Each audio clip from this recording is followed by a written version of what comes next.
All righty then. Welcome. Let's see. Rail riders, model citizens, and the list goes on. All right. Lynn, yes, it's about time, and I am live right now. Hopefully, it says I am.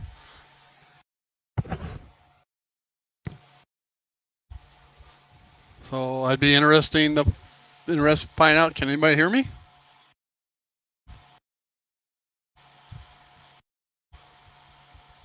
Come on, John, you're my go-to guy on this. Everything was showing working. Oh, okay, you can hear me. Thank you, John. Thank you, Lynn.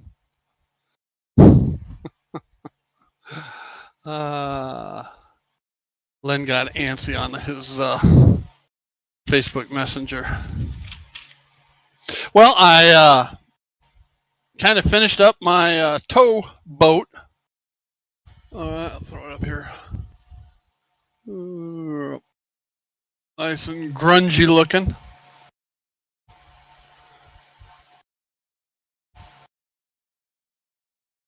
Hello, Edward. Welcome.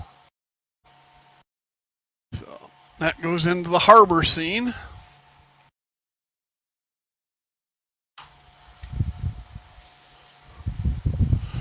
Thanks, John. It looks nice and muddy. Mississippi River System towboat. I don't know why they call them towboats, because they pushed the strings of barges.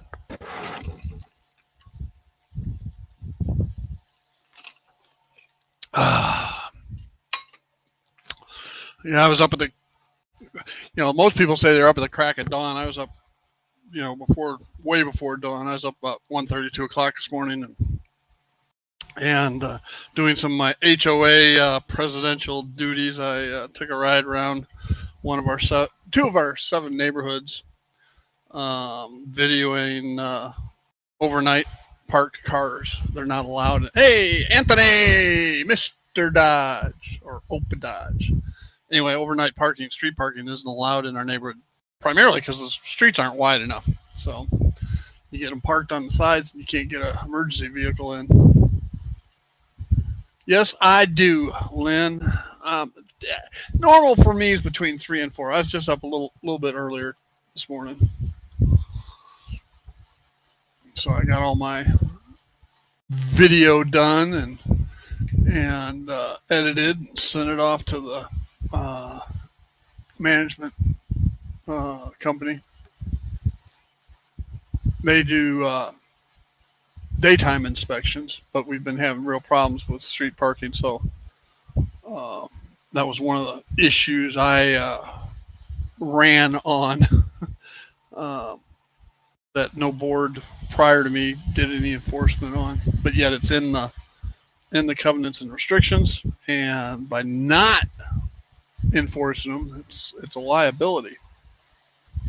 So, hey, Jason, just the guy I wanted to see. Now, I realize you're probably at work or at lunch, but shoot me an email when you get a chance for what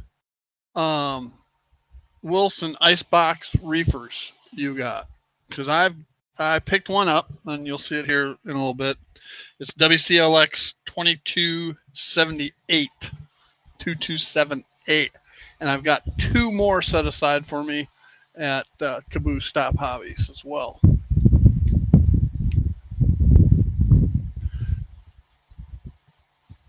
One of the things, I only got 1 mail call, all right, and that was from Caboose Stop Hobbies. But that said, like Rick Bailey, only not with the same price tag, it was 2 months worth of cool. That's what I want. No, it is a Intermountain. Now, I do have a 2-pack of Walthers set aside for me at Caboose Stop Hobbies, but I won't get those for a couple weeks.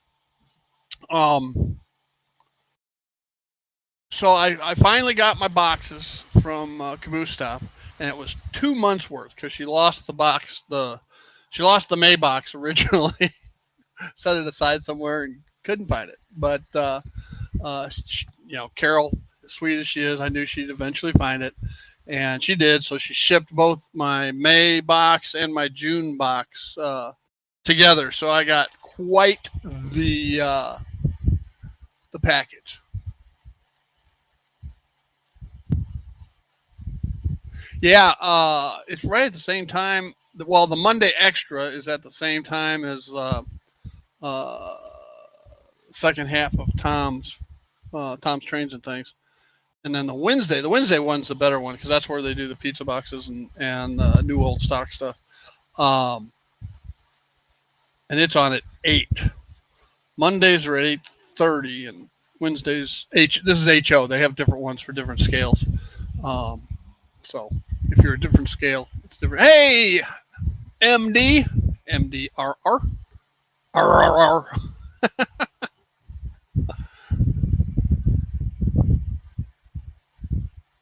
Oh, okay, Lynn. All right. I thought you were gonna send pictures to Carol and see what she'd give you for it.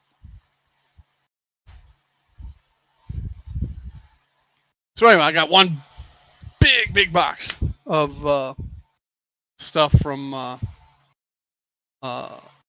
Caboose Stop Hobbies, and I know I've talked about it before. And most of you probably heard me talk about it. If God bless Iowa. All right, that's all I gotta say. Where time is still the 1950s and 60s, and I can say that because I'm actually a native Iowan, haven't been born there, although I grew up in suburban Chicago, and then I'm also a graduate of Iowa State University. But if you haven't watched Caboose Stop Hobbies, their Wednesday streams or their Monday streams, it's a real treat. I know Lynn does, Joe Rader does, Rick Bailey's the one that turned me on to it. Model Railroading with Bill does. There's all kinds of different people. What they do is they go around and they usually start off showing what new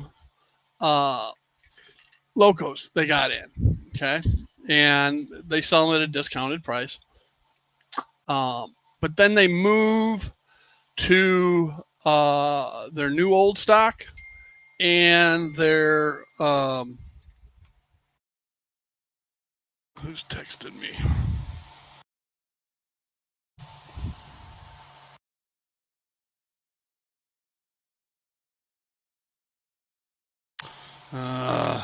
Anyway, political thing.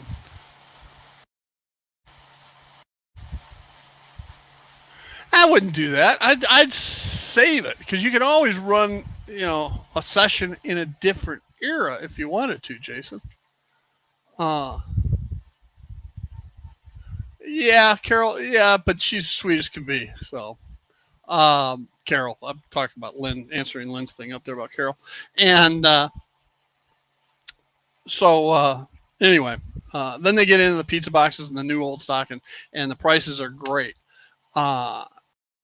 So one of the things I got 5 pieces of rolling stock this time around, and one of them is unique.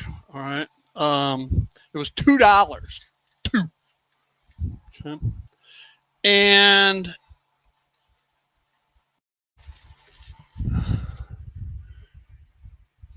it's a Burlington Icebox Reefer. So what is unique about it? Well, this car is circa in the 1950s. Okay, not the era of the car, but when this car was actually, the kit was actually made. And I say that because it's all wood. All right, with metal castings, and they've got a couple. It's got a coupler on it that I have never seen before. It's a knuckle coupler that predates Katie's. I'll see if I can get a good picture of it for you. If you look at that,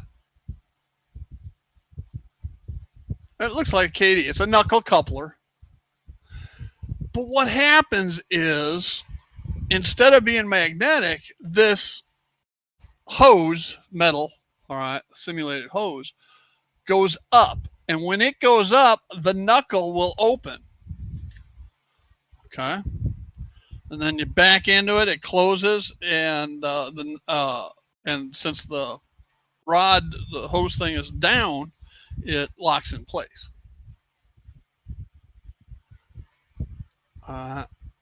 So it's all metal casting. There's metal trucks. So I've never seen one like it. I had an old wooden kit that my cousin, who was a model railroader back in the 50s and early 60s, had given me, and I can't find the dang thing. So I don't know what happened to it, but very, very unique. But very, very unique. And, you mean like this?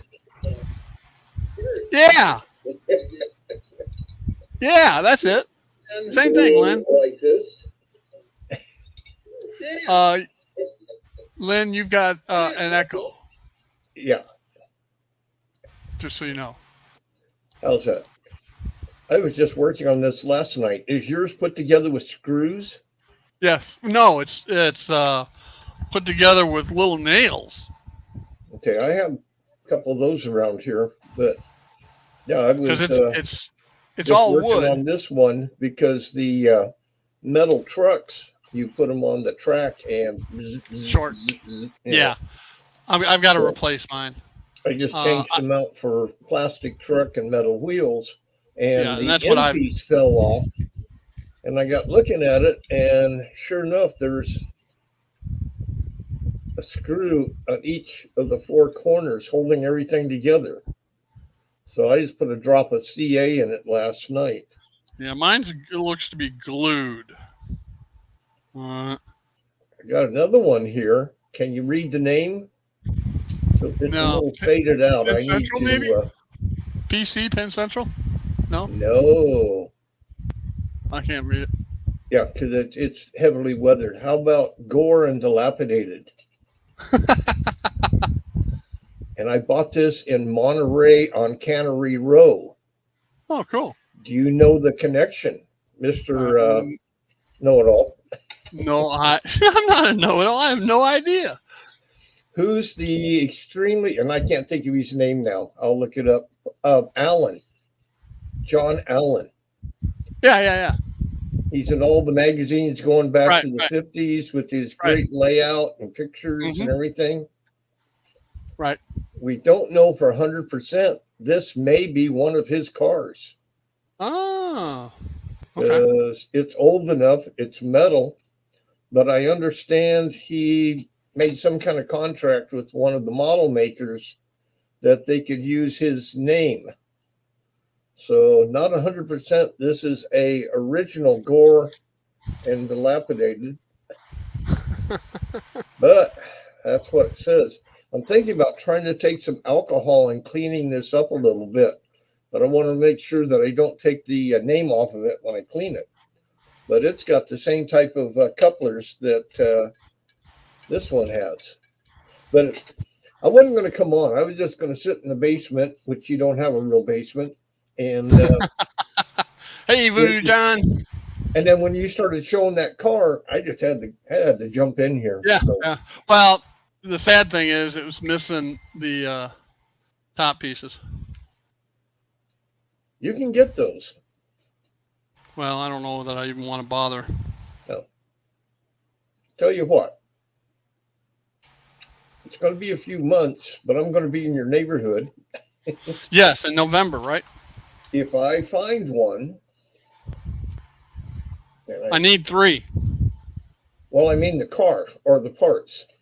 I need 3. Yeah. Hang on a second.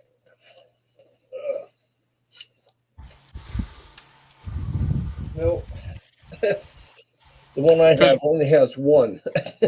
Yeah, when these things, as you know, Lynn, when these things are in the pizza boxes, they're laying flat, so you can't see it was missing those. But for $2, hey. Yeah. You know, it was a learning lesson just to see that type of coupler. But if I do come across 3, 2, 1, I'll stick them in the suitcase. Okay. But Yeah, you make have to sure. come to me. I'm not going to be in I, transportation. So no, I'll be happy to come down and to the port area or wherever you're staying and bring you back out to the house if you got the time. well, we'll see. We're going to have 2 days. I do want to spend some time with Jason Friend. Okay. So. All right. Yeah, maybe both of y'all come out together. Mm-hmm. Did you want to hear about my Well, mail well, Jason, story, hang or on you one want second, to keep Jason. talking? Yes, no, I do want to hear your mail story, but I want to answer Jason's thing. Oh. Jason, just let me know the dates. You know, the offer stands. So, okay, now Lynn, go ahead. Oh, okay. No, I was reading Jason's notes there too. Been working on this no scum allowed building. And in fact, a little more has been done to it since I did the last video. There are a couple of loose parts, but we now have a, there we go, an old broken down TV antenna. You know, how you would see on old buildings when they're all weathered and damaged up. Yep. But well, I just broke that off. We'll do some work on this later. I had ordered a TV antenna. And hope to have it in time for last weekend when I did the last video. According to the post office, it's set at the local post office since July 3rd. Well, I understand. 4th of July weekend. Blah, blah, blah. Yeah. Out for delivery. Okay, I'm ready. But it never got delivered. And then it said waiting to be scanned. So I assume when they put it in the box, they read the barcode or something on it. Okay, Jason. I'm reading his notes too. Go ahead. I'm listening. It is now Friday, and the post office has no idea where it went. Yeah, I had some issues like and, that. And you know, it's a $4 item plus a dollar or two for shipping. It's not even worth it. And I found another one, anyways. Woke up yesterday or one morning. I don't know what day it is, and I've had them say it's been delivered. Okay, when it wasn't. Yeah. And boy, I get all over them because I just take my security cameras and say, all right, you tell me it was delivered at such and such a time. He's not here at that time. Well, I can't do that because our cluster box, that's what I call them, is half a block down the street. Yeah, you're on a bulk. And the truck is in the driveway. I can't even see the box. Plus, okay. Yeah, that wouldn't work. But I'm not gonna make a big fuss about it. I kind of kicked myself because I went and bought this, and I had some here already. My problem is when they lose something, they always lose something that I really need or very expensive. I've only had that happen a couple of times, and years ago I stopped taking insurance out.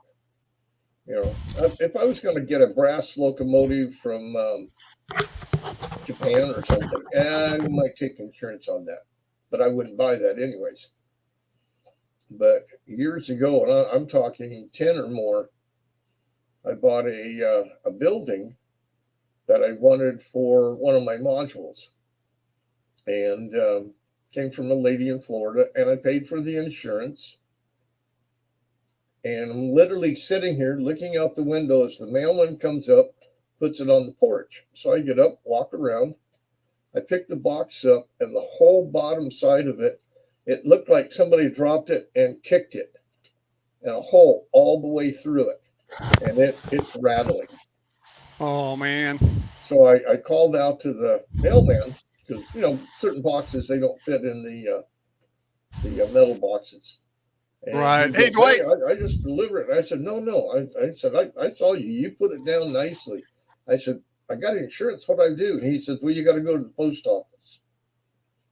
So I went to the post office, and they said, no, you got to go to the regional post office. So I go to the main big post office, wait in line. Oh, no, you have to go to the distribution office. Where's that? So wasn't that far. I mean, it was across town. Right. It'd be like you going over to Jason Friends, you know.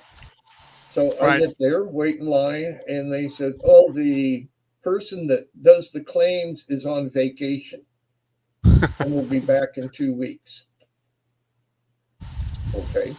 But see, Jason, I don't want to drive 5 miles to my post office to pick something up out of a box. This whole fiasco with the box took over a month because the post office wanted to see the original receipt for the person that sent it to me from Florida. She had trouble finding it. School just started, and the first day of school, there was an alligator in the front yard. And I mean, this story went on and on and on and on and on. And finally, the person's back from vacation. I got all the paperwork. I go in there. She went to lunch. So I wait. She comes back. She didn't come back from lunch. She got sick. So 2 days later, I mean, this went forever. So finally, she's there. She's well. She's had her lunch. I got my box. I got my paperwork. She opens the box up, and the person had taken a priority USPS box and turned it inside out. That's a federal offense. And I'm going, hey, you were here when I opened it. I got nothing to do with this. And she goes, well, we'll deal with her. If it's the first time, we'll just give her a warning. But if we see that she's done this before, they will actually fine you for doing that.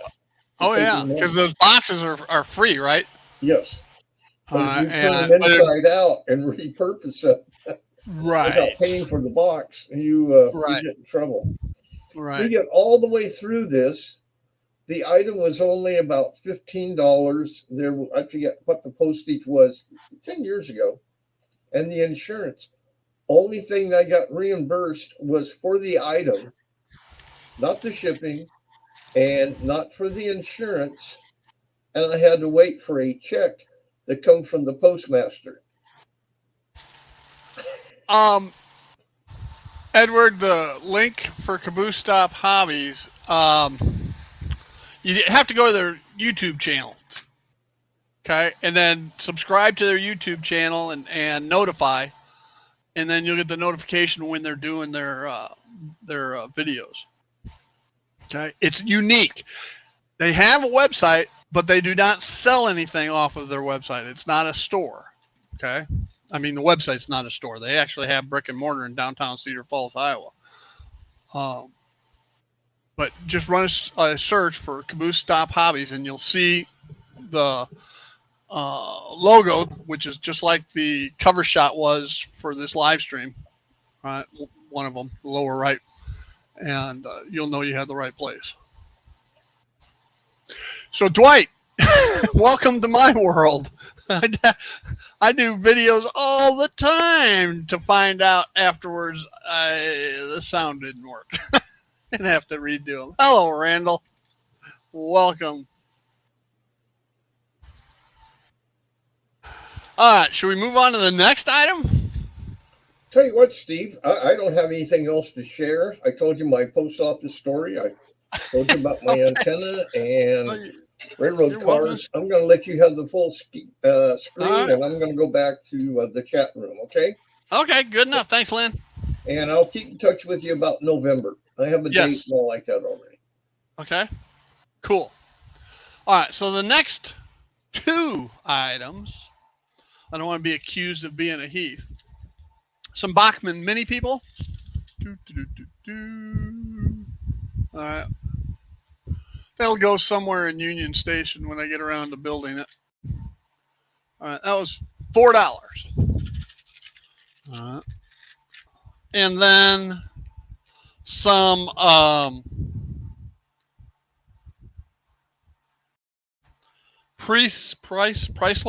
Pricer, German company that specializes in little people, for $6.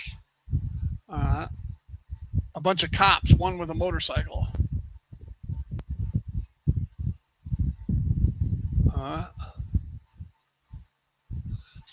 I am a Heath.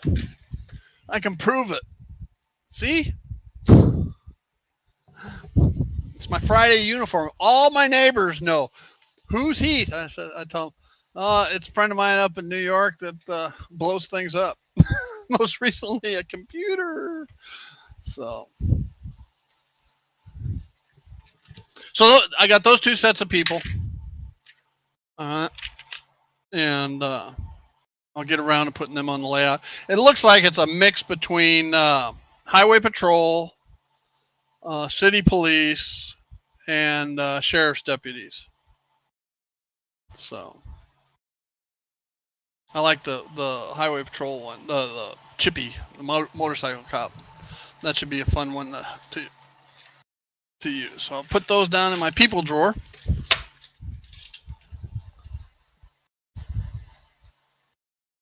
Yeah, Heath, you missed my opening when I welcomed all the model citizens and rail riders and everybody else. I laugh every time the intro vid clip from Rick with everybody in Strasbourg on the train, and he tries to get them all to say welcome rail riders all at the same time. Yeah, that just happened.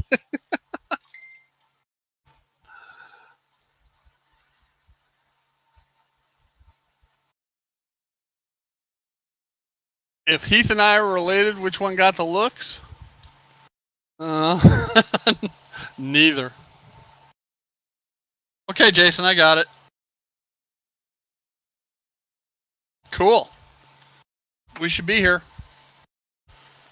And is your conference in Orlando, or your wife's Amanda's conference in Orlando? If necessary, we can drive up there to see you.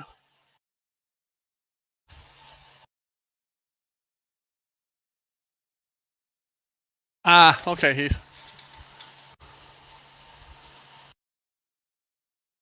I just don't want to have the same issue in this stream as you had in yours this week. So, Orlando, okay.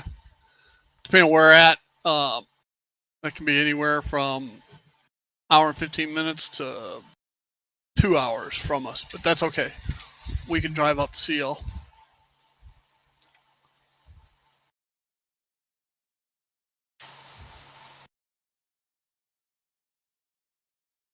Like I say, I'm retired. I can drive up. Don't rent a car if you don't have to.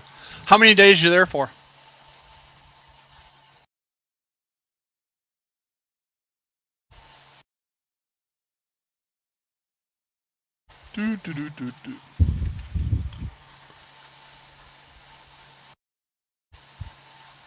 Okay, I had mentioned earlier that I had gotten 5 pieces of rolling stock. So let's look at the next one. All right. And everybody knows my railroad, and so there it is. I got a 50-foot boxcar. Looks like a 40 only because it's on a angle, but it's a 50-foot, I think. It looks like it's had some minor weathering maybe to it. So, and it's an AccuRail car, and it was already assembled. And I think it was $8. And as a general rule, unless it's something I'm buying new that I really, really, really, really gotta have, not gotta have, just really want bad. I try to keep my landed costs for freight cars, rolling stock, at $10 per car. And when I say landed cost, that means to my home.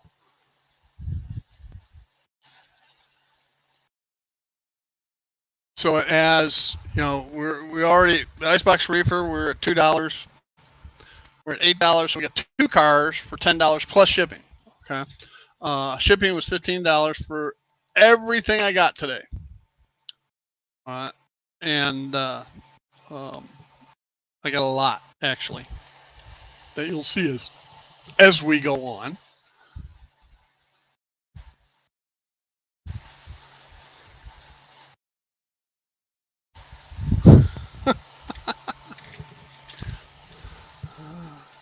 Just need to refresh your SUV skills there, Voodoo John.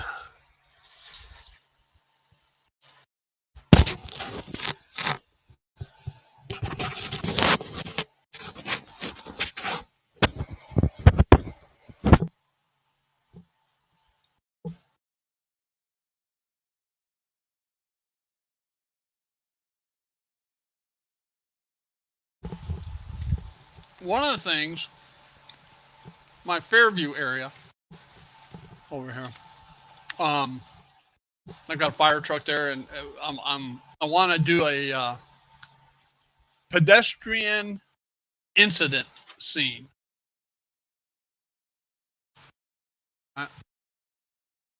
So I've got a fire truck that I've had forever. El Cheapo one, but who cares? But when you have a pedestrian incident, what do you need? Now, does everybody know what a pedestrian incident is? I've talked about them before.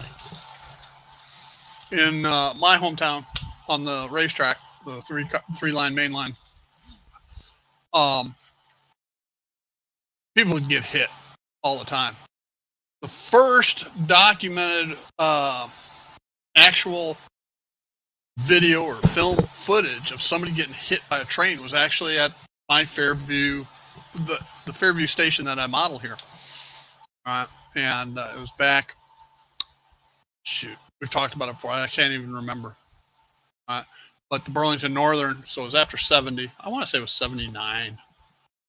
I don't know. It could have been later than that even. There was a rail fan there taking pictures of the commuter trains and freights. Freights going in, commuter trains coming out. And one had stopped there at Fairview, westbound. Well, an express commuter, and when I say commuter, I'm talking about these bi-level commuter cars like I have. An express one was running nonstop Chicago to Main Street down the next station down, and I'm hauling ass through there. Well, this lady and her attorney, she was in the middle of a divorce, didn't pay any attention to the barrier that told them they shouldn't cross, and they started to cross, and the attorney pulled back just in time, but the E9 hit her, and I mean, the body at that point after impact goes flying right past the camera.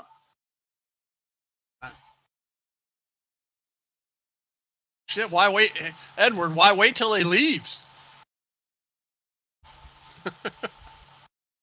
Talk about him now. So anyway, that's a pedestrian incident.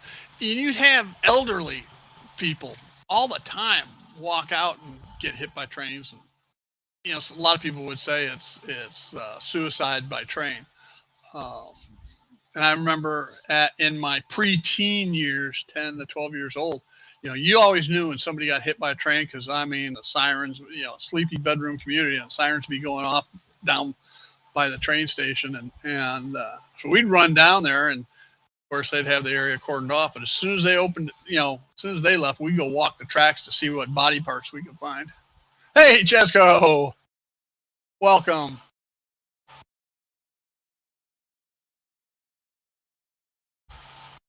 Yeah, I used to sit there for hours, Randall, watching trains.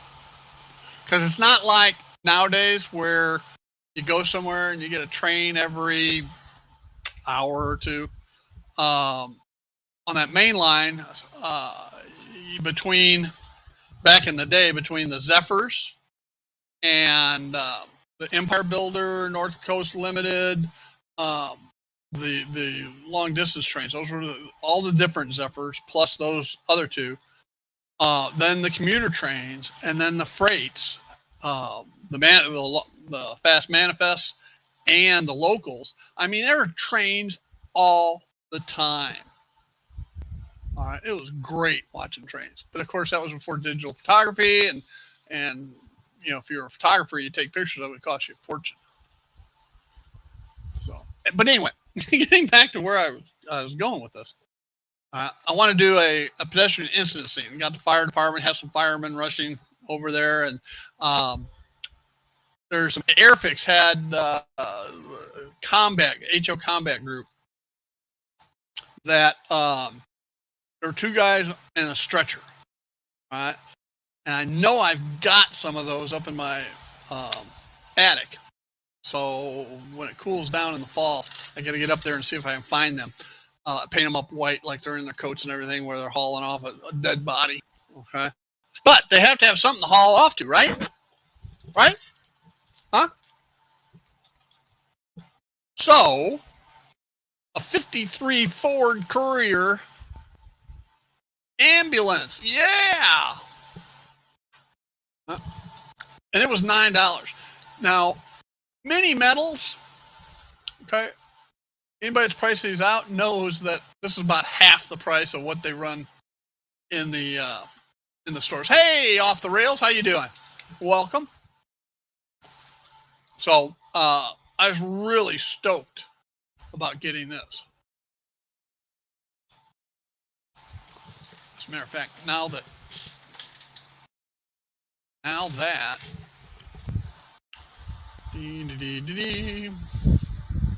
gotta find, oh, there it is.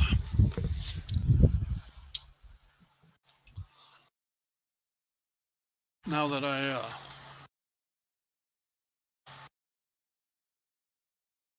crap, fine.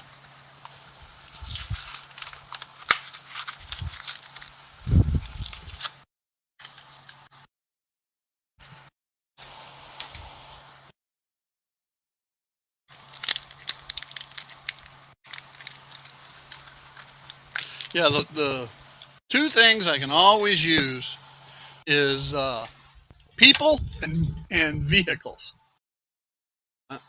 So it's perfect for my 1960 to mid 60 era. So it goes over here at Fairview Station.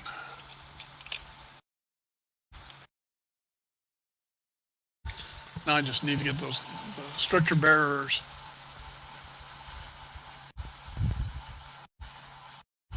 Yeah, doesn't it? Except it's a much older model year. The Ecto one was what, 80s, 90s maybe? I can't remember. Schlepson son. Hey, Joe, welcome. I was talking about you earlier. We're going through my 2 boxes combined into one for May and one for June, that Carol finally found and shipped to me from Caboose Stop Hobbies. I know Joe's had his lost before too. Hey, Robert, welcome.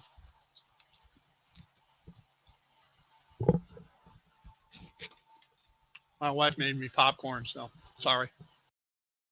I got enough for everybody. They taught me that in kindergarten. All right, Joe, what'd you get?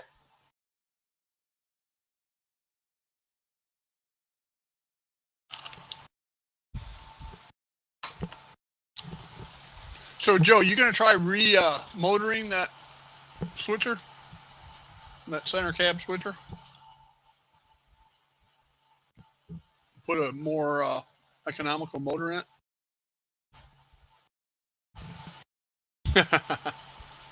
My kids are gone. Grown and gone.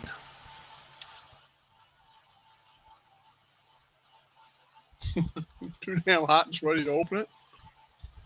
Okay.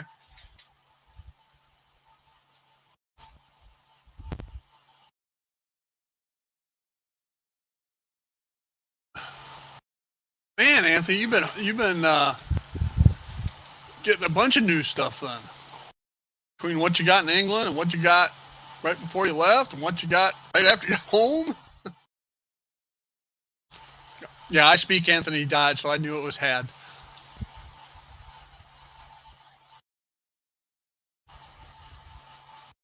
Yeah, it's more. You should be able to replace the motor, no problem. The gearing, if you got a gear puller, that may be your challenge. You know, I picked up a mini gear puller, a year or so back, and I mean, it works great. Little thing here, it was $10 from China.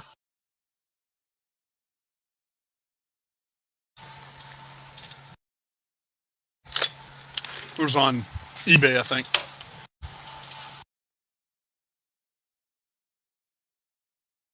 Absolutely, Anthony. It's kind of like me when I figured out I had $450 some in credit card points. And they told me that it works on Amazon. All right. Okay, should we look at the next piece of rolling stock? Because I still got a lot of stuff.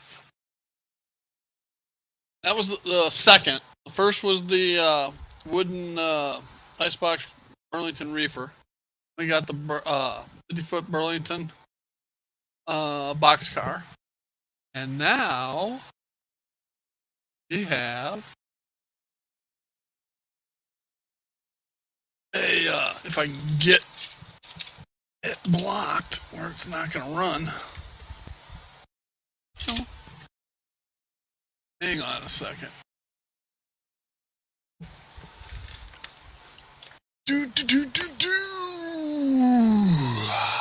Okay. We got, y'all may recall I added a flag or a new railroad to the retirement railroad here not too long ago. The Elgin, Joliet, and Eastern, EJ and E, also known as the Chicago Beltline. And Carol had, or Caboose Stop Hobbies had this one. It was new. This is a Walters and new in boxes. So I paid kind of more than what I normally would want to pay. But it was still rather cheap, $15. Okay. All right, Joe, we'll look forward to it. So, I had I got 3 different switchers that I put into place. One of them is the little Walters Hustler going back and forth on the Motorman up in Aurora. And then I got another one of those little Hustlers over at the Gravel, Lockport Industrial. And then I got a Bachmann 70-ton over there on the Aurora team track to help with switching duties. Okay, so it seemed only fitting that I add this EJ&E boxcar to the railroad. So.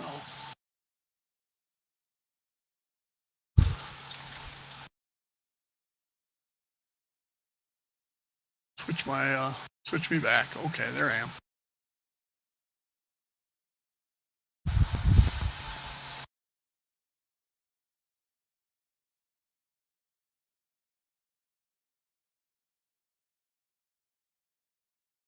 Okay.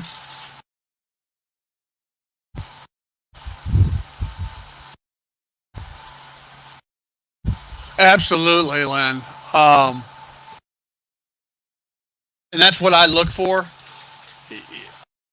$8 car, and I think Carol's not no dummy.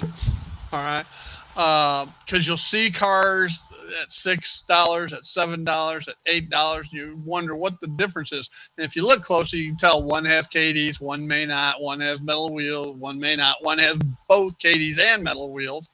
All right. So as long as you look at that, most of everything I've ever gotten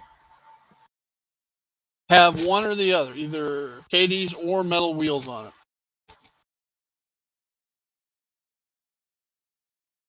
So.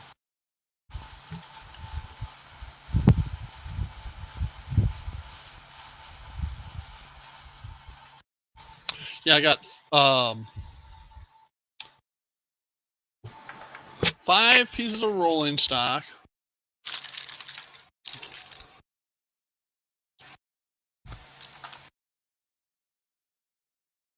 8 vehicles and 2 packs of figures. I think that's it. And then $15 shipping. So all for shipping included was $123, something like that.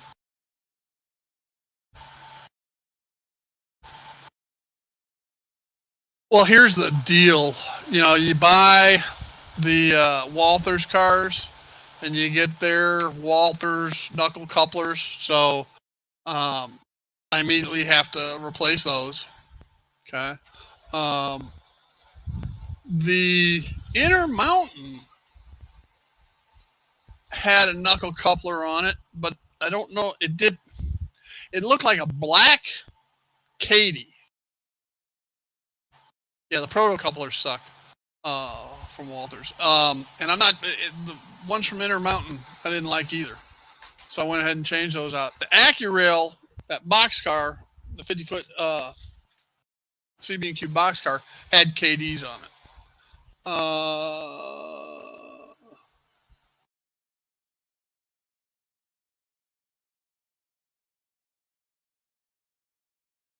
Trying to think, which is always a challenge. But anyway, if it didn't have metal wheels, I put metal wheels on it. If it didn't have KDs, I put KDs on it. I weighted them, of course, and adjusted coupler heights with washers.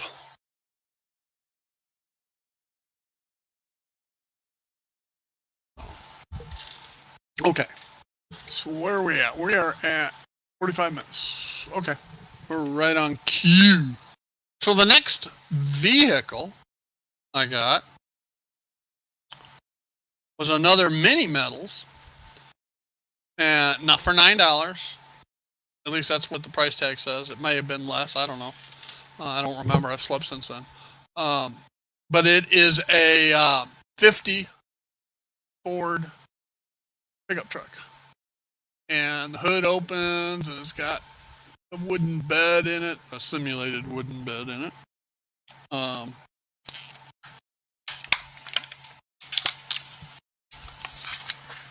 like I said, I can always use more vehicles.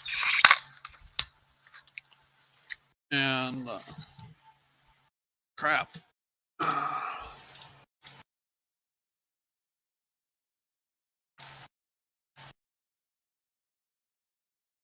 And Mini Metals, as I said before, they typically go for upwards of $20 plus.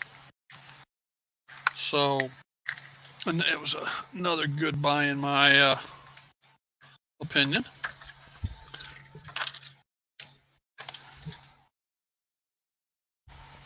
Yeah, it's even got a little painted motor in there.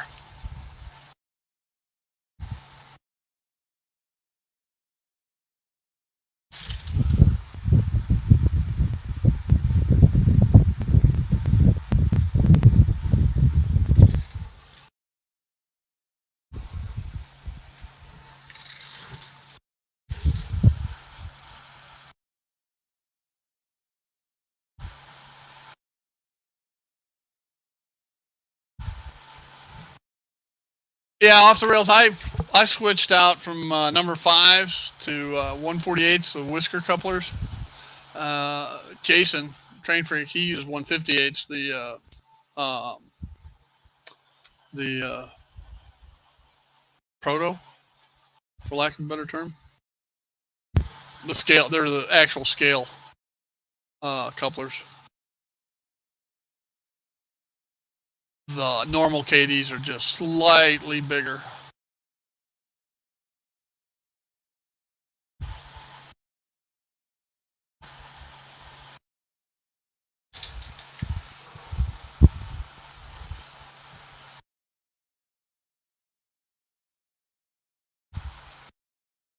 Yeah, those Acumate couplers really suck.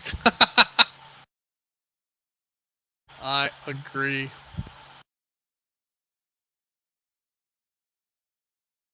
Absolutely, Jason. Why, been around long enough. Why fight it? Okay, that's that. Just get it, do it right and be done with it. It's actually cheaper in the long run anyway. So.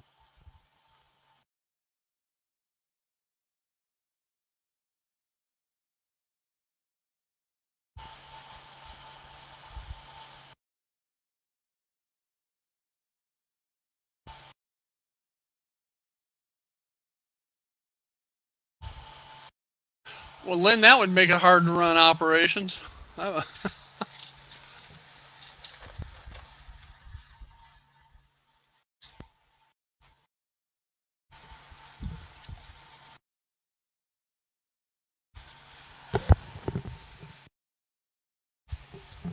Scale heads, yeah, that's what I was trying to say.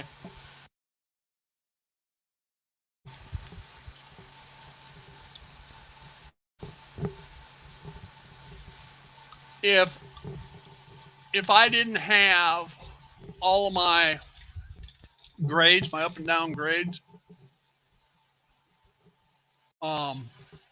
scale heads would work. But I don't think you can get scale heads to work on this layout.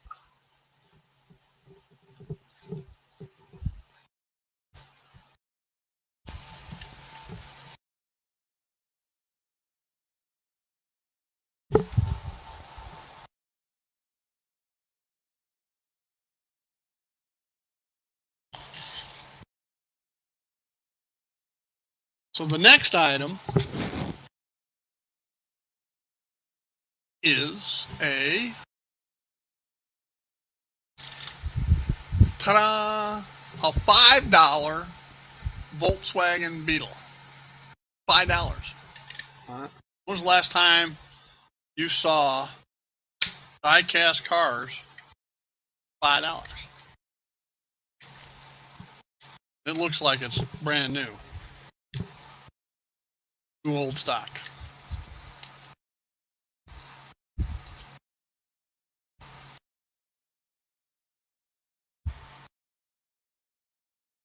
I can get the display case.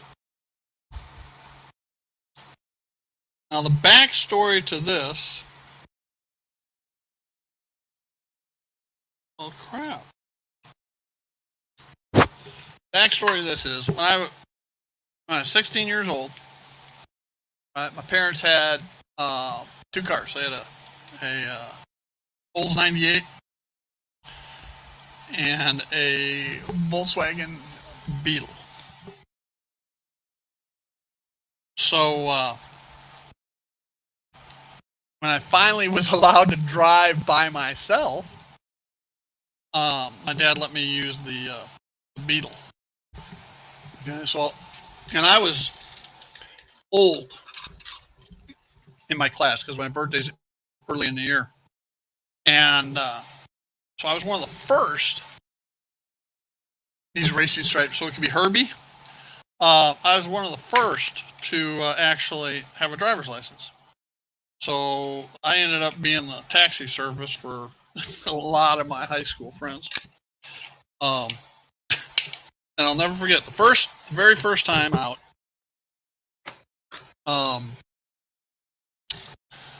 We loaded 11 people into the VW Bug so that we could all go to McDonald's.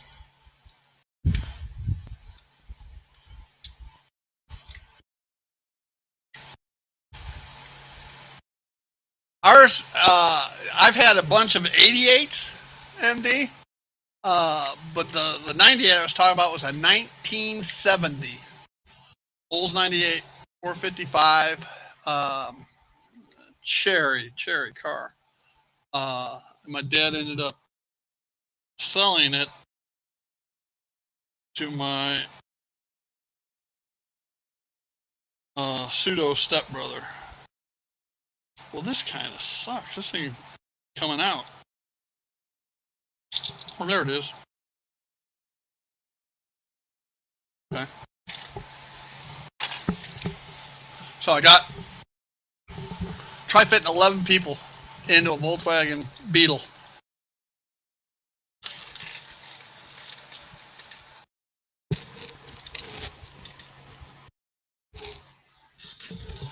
My first car that I owned was a 1960 Oldsmobile Dynamic 88 Holiday sedan, and that was my parents. And then they gave it to my brother, and then I had to buy it for my brother. Go figure. All right, MD. I mean, those things are Land Cruisers, man.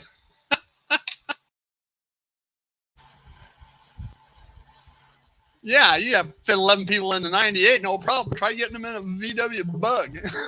That little area behind the front seat. One of my good friends was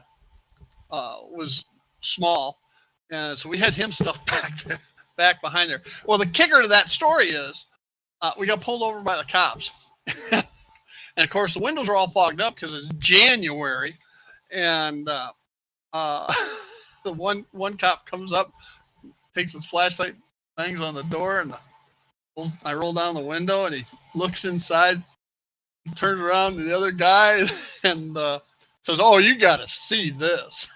So the other cop comes up to the other side, and they roll down the window, and all these people crammed in there, and the cop just looks at me and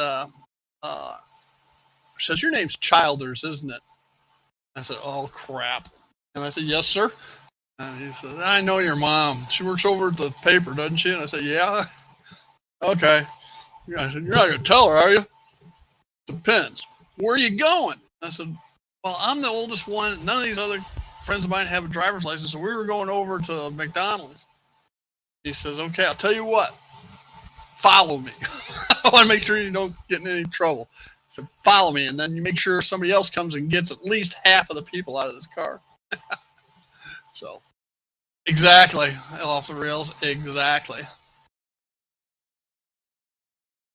So, that's my 16, my story from Sweet 16, man.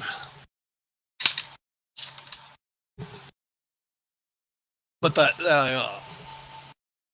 88 that I had a 394 and a quadrijet on it, and that thing, top end unlimited, as the old story goes.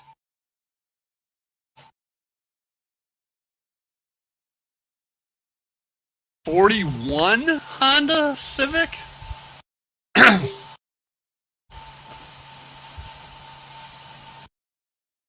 didn't even know they made Honda Civics in '41, since the war was going on.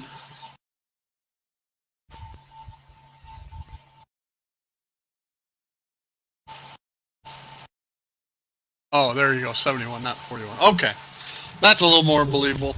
I forget what TV show it was, but when the Honda Civics hit, when those first ones, the 71s, they were tiny. And I forget whether it was Chips or some TV show. Rosie Greer, all right, who was one of the fearsome foursome on the Los Angeles Rams, was in one of those, and he had the back seat was taken out. His seat was moved all the way to the back and cut out over top, where he's looking out at the top of the car. It was hilarious.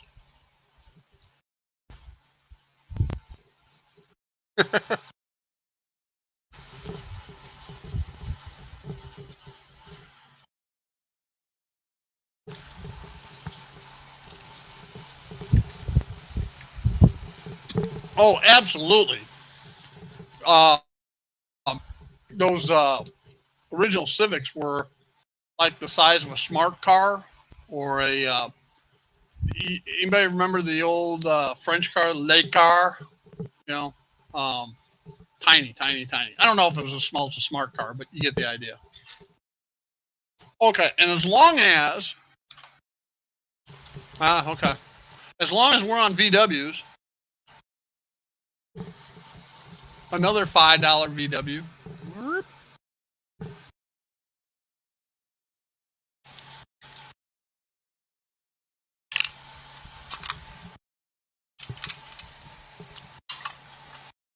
You know, in the 60s, late 60s in particular, mid to late 60s, VWs were all the rage.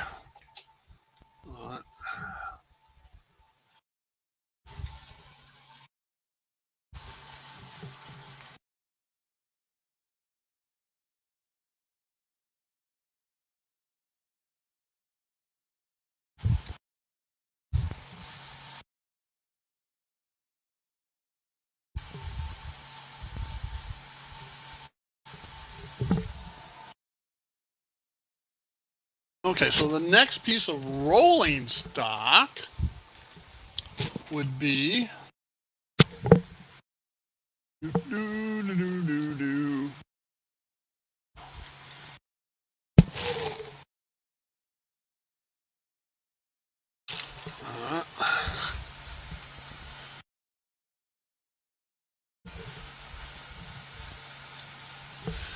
so I somehow Carol must. I think Carol gave me the wrong item. This was a Virginia and Ohio tank car, and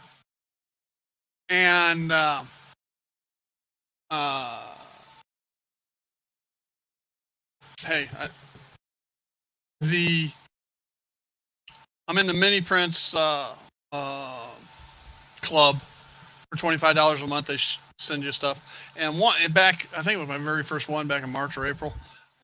They sent me decals, mini print decals. So, swallowed that wrong. So I stripped off the Virginia and Ohio and associated stuff and made a Mini Prince tank car.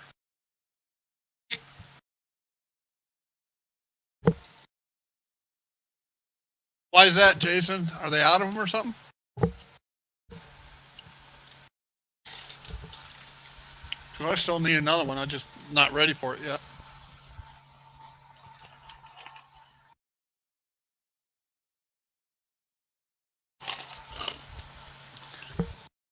Peace.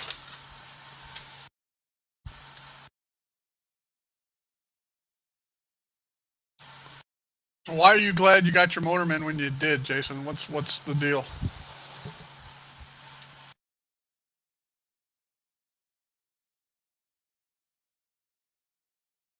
Oh, really? I missed that. What did it go up to, I wonder? Did he say?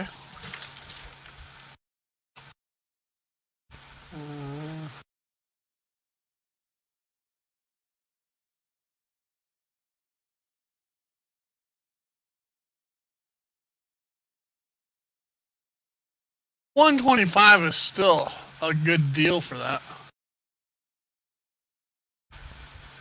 In the grand scope of things. Especially after you get the discount and free shipping. Oh, no, you don't get that. It's not from Iron Planet. You got to get it from them. So, yeah.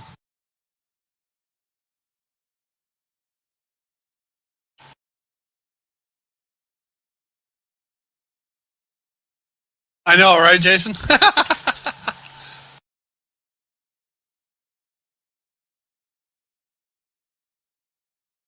Hello, Jared. Welcome. Yeah, I still got to get another one, too.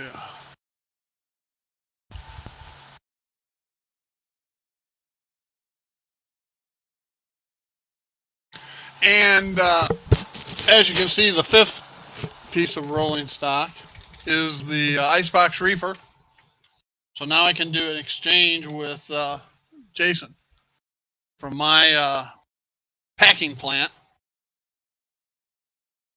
or slaughterhouse, a better term, I guess. From my slaughterhouse to his, I can send the dressed beef down to, or pork, down to Arkansas. Jason can make it potted meat.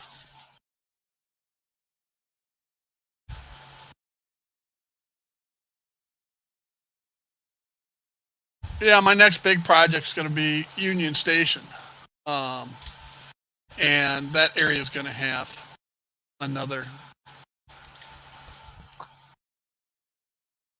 We'll have to wait and see, Jason. If I got 2 more of these cars coming, so we might be doing multiple exchanges. So, like you and John Arthur did on the boxcar.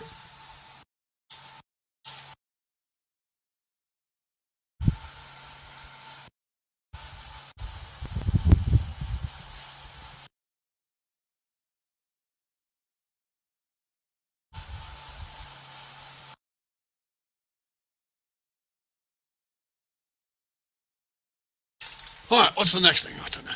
What's next?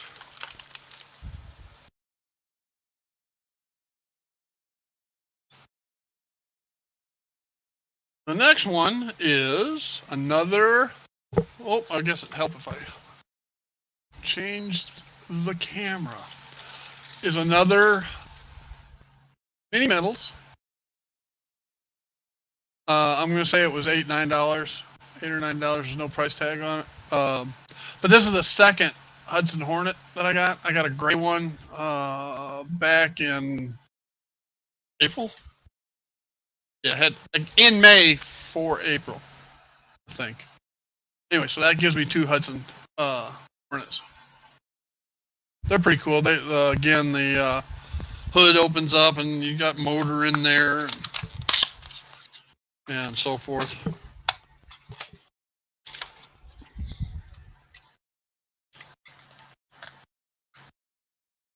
I need a lot more vehicles.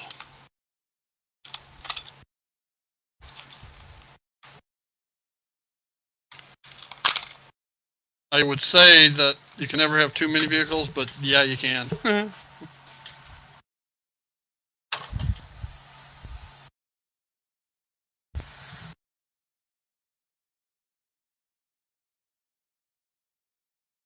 Tell you what, the motor in the Hudson Hornet looks weird.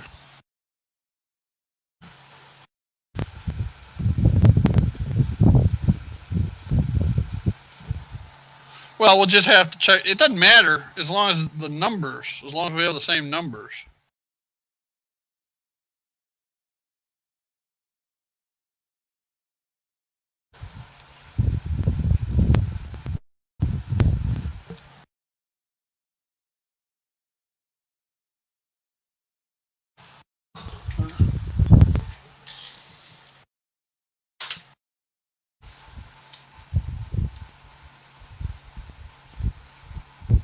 Hudson Hornet.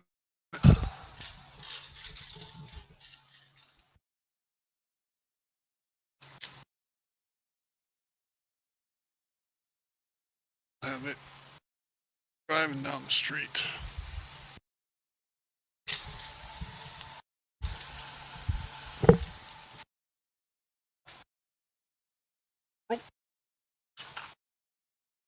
Got 9 vehicles. There's one hiding under here.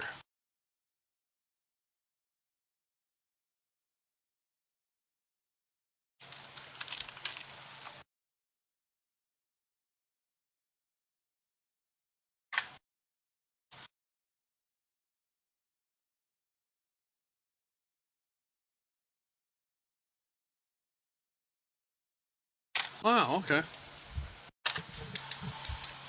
So the next one is a 53 Ford Custom Line station wagon.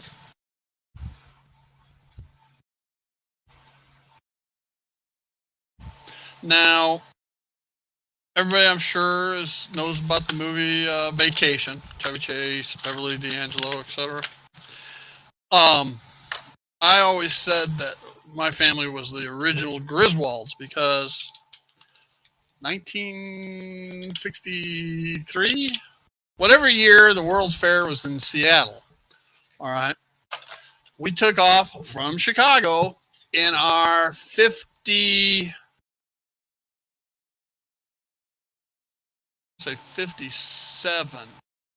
Oldsmobile station wagon with a luggage rack. And yeah, off the rails. They look like the original lowriders, you know. But anyway, the original Griswolds, because we took a 3-week drive across the country from Chicago to the World's Fair up in Seattle, Washington, where my dad's brother, my uncle, and his family lived. And we did everything, world's largest ball of twine, all that kind of crap. The Corn Palace in Marshall, South Dakota, as an example. All right, a lot of the old 50s postcard things, the TP motel, and the dinosaur, the big dinosaur thing.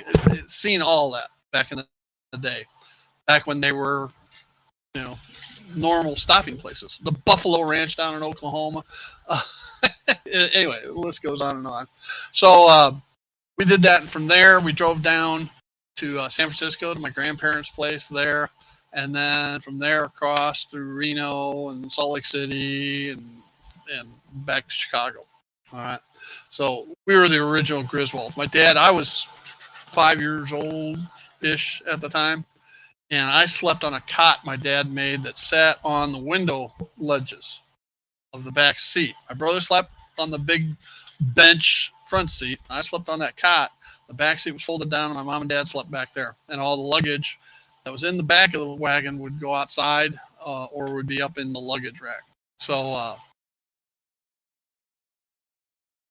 yeah, I like both them and Oxford Diecast. Oxford Diecast is a little more reasonably priced. The mini metals as a whole are normally around $20, whereas Oxford Diecast are $10 or $11, something like that nowadays.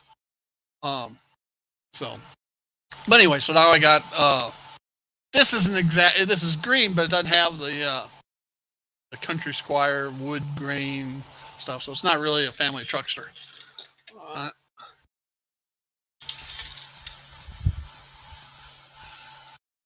Yeah, the problem with any of them are getting enough within your era.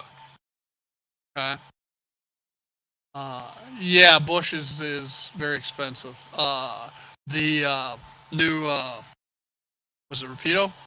Rapido has the fishbowl bus. Rapido? It's Rapido. They're proud of theirs too. So, hey, Chesco. Exactly. Exactly, Chesco. No such thing as a seat belt in that car. All right. Now, later when we got it, even though this is 62, 63-ish, when we got our 1960 Oldsmobile used, it had seatbelts in it actually. But I want to say it was a 57. It may have been a 56. It's a wagon. Yeah, no seatbelts in that. No air conditioning. So I mean, it was. Yeah, I tell my kids the story, and their jaws drop. Really? No air conditioning? Yeah, no electric windows, no electric locks. That's why I always get mad at them. They always just say, "Unlock the doors." Unlock them yourself. Jeez.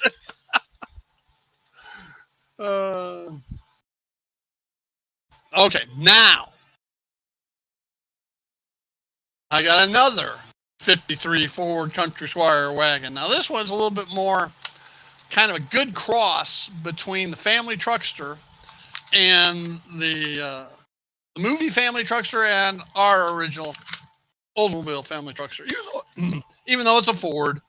Okay, now ours was maroon, but it did not have Actually, it was a light maroon. It did not have the wood grain. Well, the movie Family Truckster had the wood grain, but was green. So, why not just combine them? Maroon with the wood grain. Again, it's a Ford and 7 Oldsmobile. But hey. Exactly, Chasco. 440 air. Now, we used to call it, back in those days, it was 470. Okay. Used to be able to drive 70 miles an hour without a problem.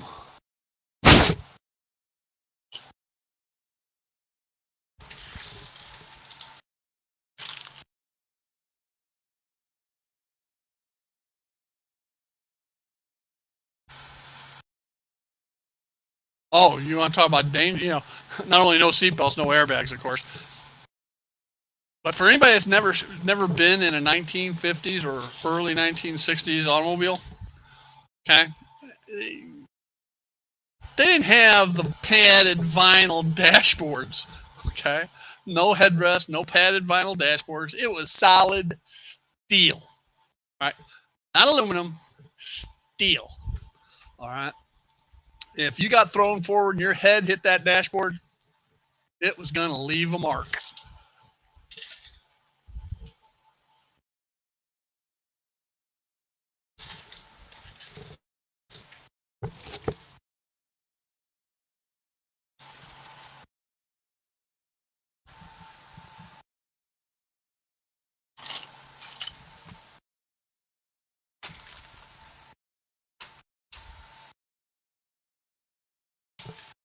Oh, for those that weren't here in the beginning, you know, I've been working on the kit bashing of that old paddle wheel towboat, Mississippi towboat, and so here's the safe finish, but I still have put people and stuff on it. Hopefully, it looks grimy and gringy and dingy enough.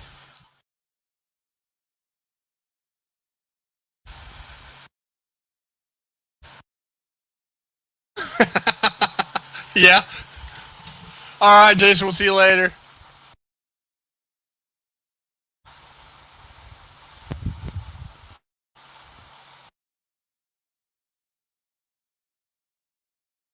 That would be 100 yards, Edward.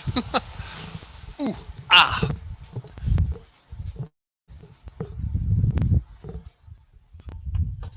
So I'll put the towboat on the layout.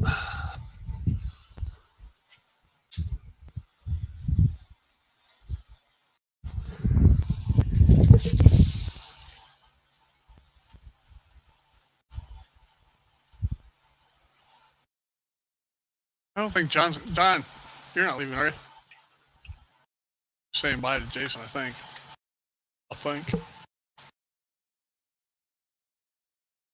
So anybody got any big plans for the weekend? I do have one more vehicle, and it's a little out of my era, but I got it because it was one of the first vehicles I learned how to drive. We had a couple of these on the golf course. Jeep Wagoneers. On my first job was at a golf course as a greenskeeper, and started there when I was like 14 years old.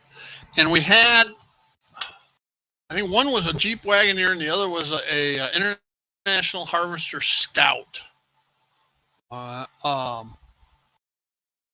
And the Scout is actually what I learned how to drive a stick shift on.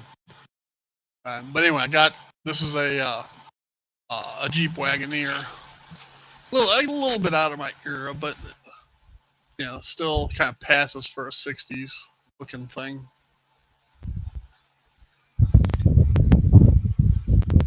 All right, Jared. Make your biggest thing is make your turns as wide as possible. First, I'd say minimum of 20, preferably 22-inch minimum.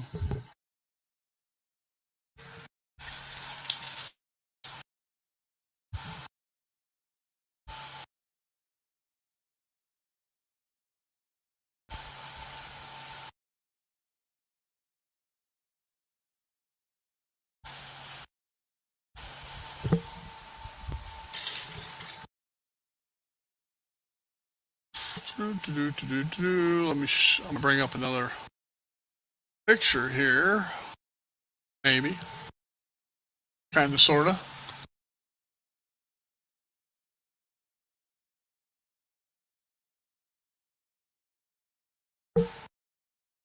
Yeah, it's kind of cool when you feel the reverberation of a train going by.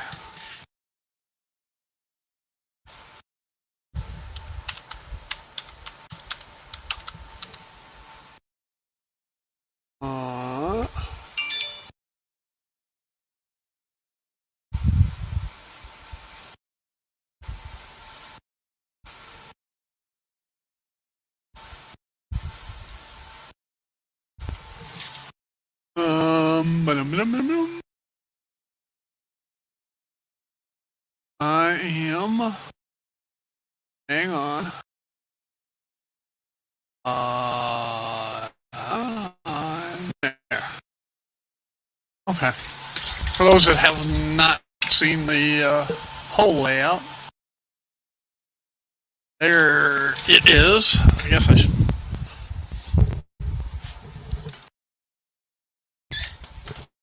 There.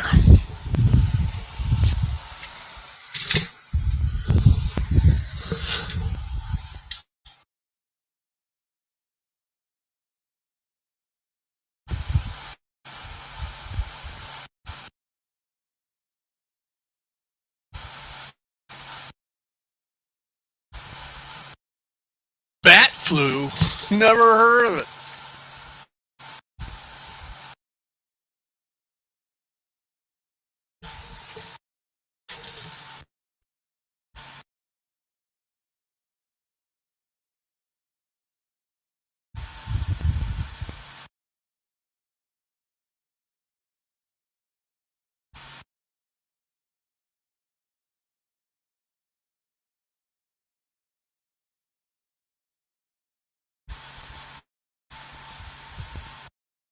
I bet you that's a blast, Anthony. Hopefully it keeps him interested, just the movement of everything.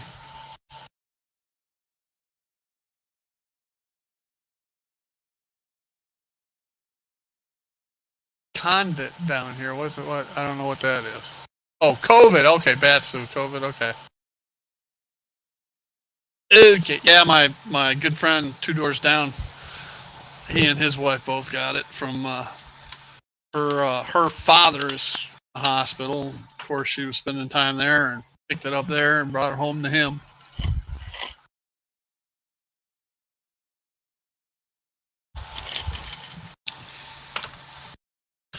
My son and daughter-in-law have had it. Neither of my daughters have had it yet. My wife and I haven't had it.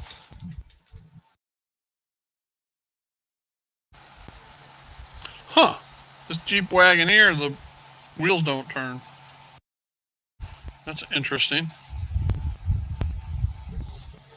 It's not like I'm going to be playing with it anyway. Where am I going? Oh, let's put it back here in Cicero. Maybe. Maybe not.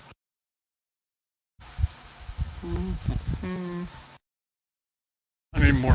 I need more over here.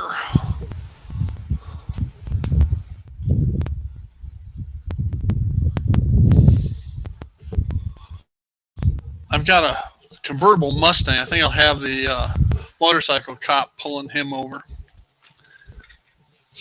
on Route 83 by where I just put the Wagoneer.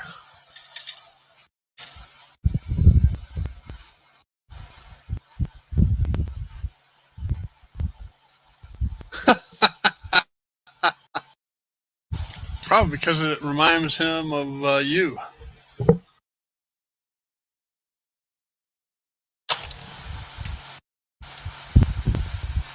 I could.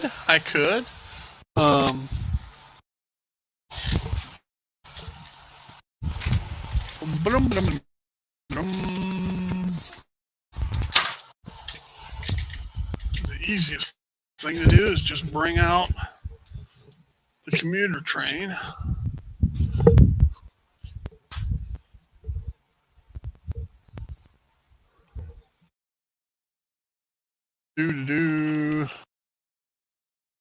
Normally I have trains running at the beginning of the stream, and then I shut them down. Why I didn't do that today. If you're wondering what I'm doing, I'm firing up the Kindle so that I have the diagram of the layout with all the switches, so I can just do push button switching on JMRI.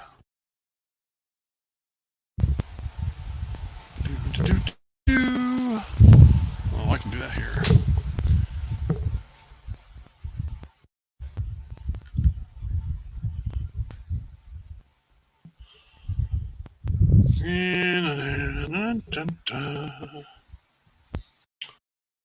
It's on. Gotta remember what logo that is.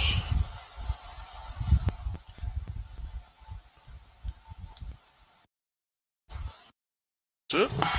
Yep, that's it. Oh.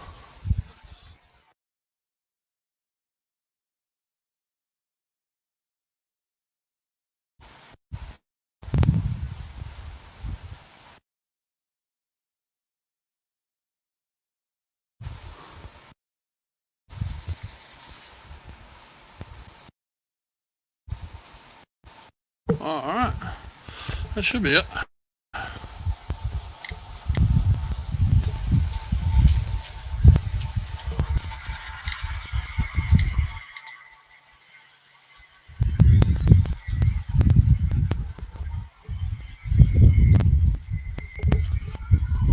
I wasn't paying attention one day, and I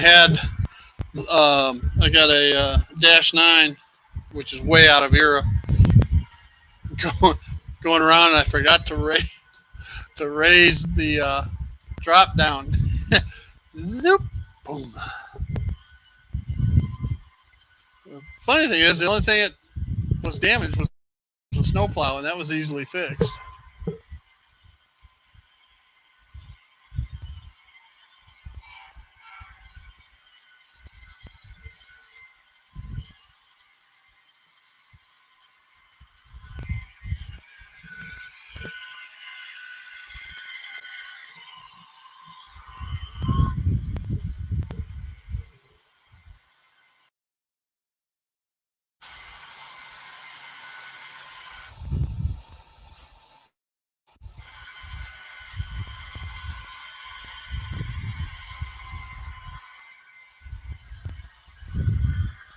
Well, it's an expensive shelf queen. What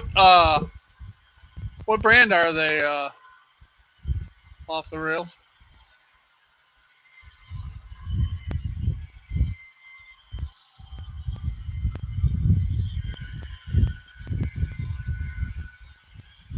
Yeah, I get more compliments on this view, but it's definitely not one of my favorites because it doesn't show any of the detail. But you get a feel for how everything is laid out, whereas the other cameras, you don't know what's where. Bachmann Spectrum, okay. Southern Pacific, huh? That is one railroad that did not go to Chicago, which is what my railroad's based upon. I've got my Santa Fe Super Chief, that's a ABBA, and then I've got my North Coast Limited and Empire Builder combo that is an ABA.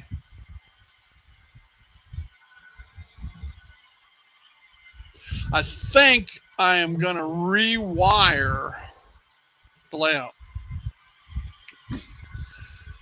Partially rewire. And the reason being is from here to there, okay, that's the booster. Okay, everything else is on the main.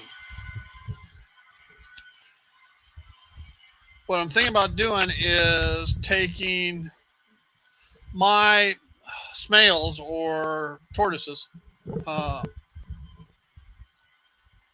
all of them, because they're a stall motor, they take an amp and a half just to run the switches. So I'm thinking I can put all of them, because all these are different, have separate bus lines. So this is not as hard as what it may sound to do. Just run all the switches off of the booster and let the main, the 5 amp system, handle all the locomotives. And the reason I'm saying that is because I get a pause when trains go from the main to the booster section or vice versa. And it has to do with actual voltage. The boosters at 14.8 and the mains at 14.7. And I've tweaked them, and it just varies, and it causes a momentary pause, which is kind of disrupting. So I'm thinking if I get my main lines all on the same power supply, it'll solve a lot of the problem. Now the reversing loop, okay, which is the center track here, okay, that would remain on the booster because it's wired as an auto reverser. So I'm still thinking about it.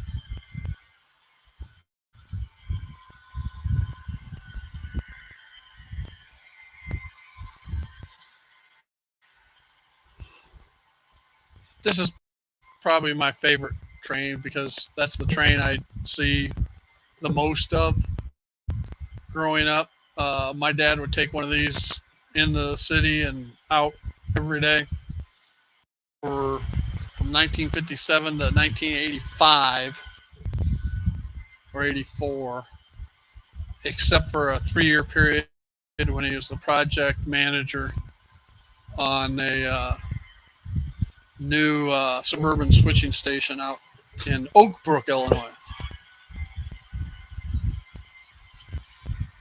That's why he bought the VW, as a matter of fact. And he bought it used. And my dad loved to tinker with cars.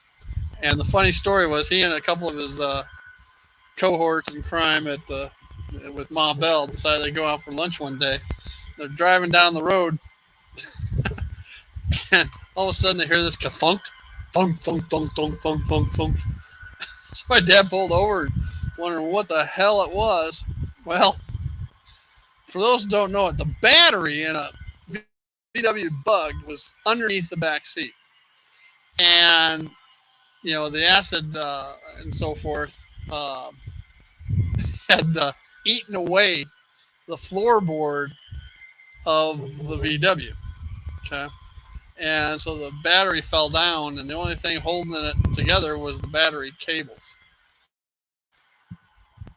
So, and that's a story he didn't tell me, because a few months later I had that car, and we had a severe rain, and there was an area in our neighborhood where the roads came down, and you had a low-lying area.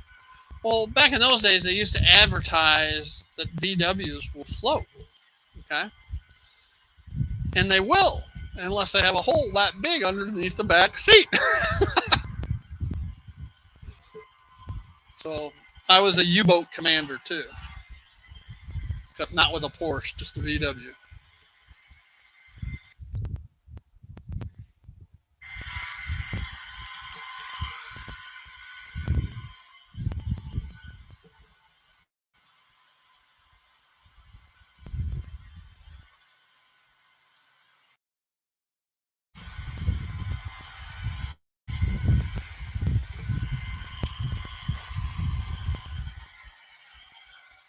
And for those that don't know it, that area up in the upper right-hand corner that's the koi pond. Every now and then you may see a 2.5 foot long colorful koi go swimming past.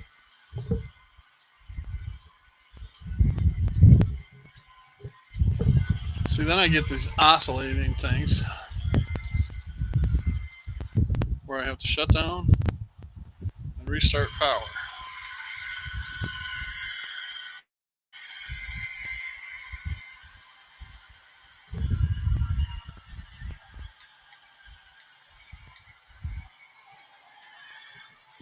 Let's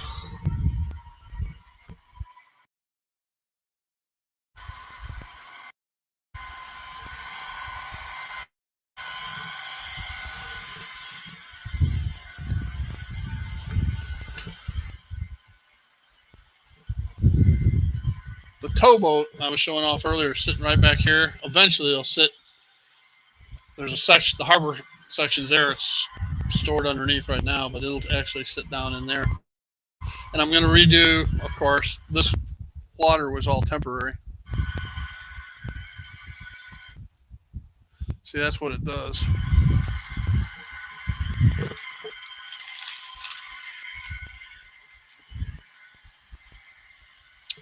Ah.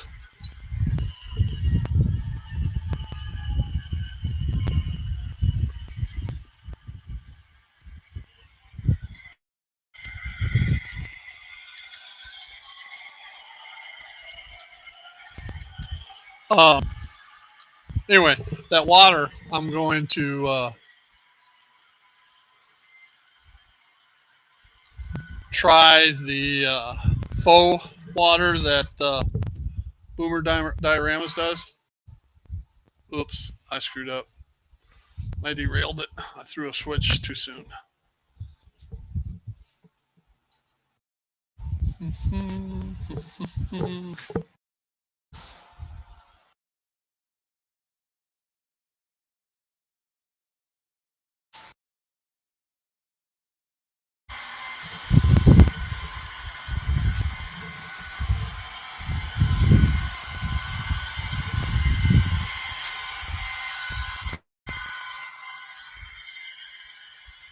Yeah, blessed because it was holy. That's right.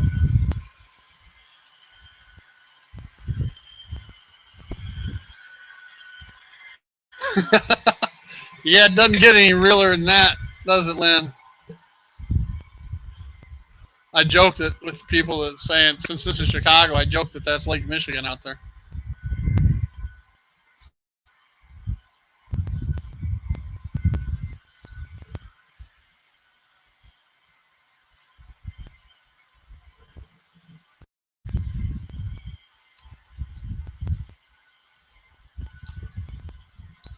All right, let's get bold.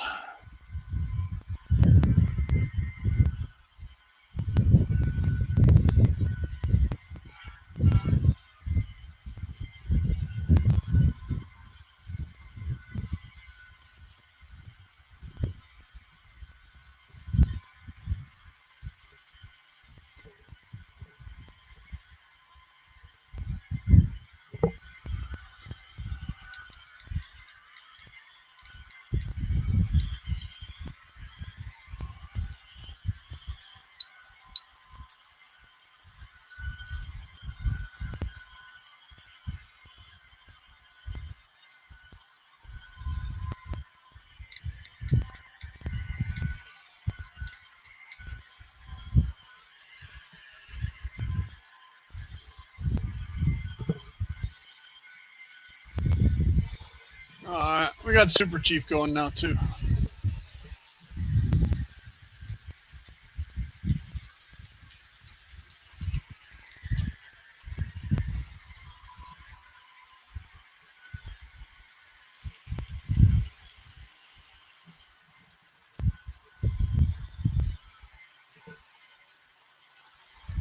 Even a fish waving at you.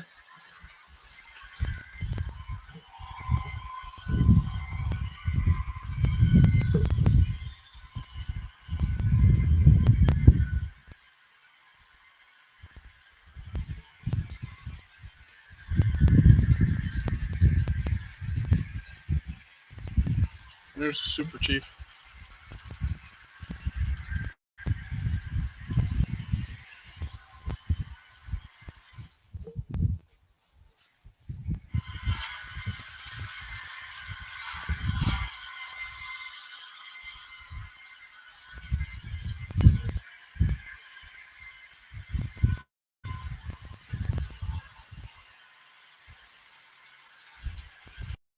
I see a trainer coming around the bend. I ain't seen nothing but no wind. Little Johnny Cash.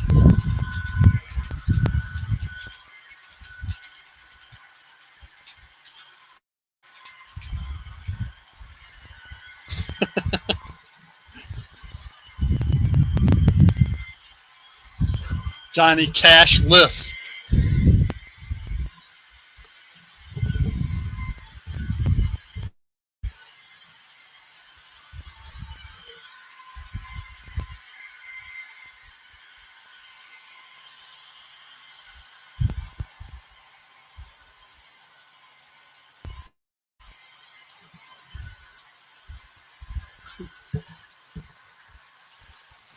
Dwight, I'm retired. I don't have a day job.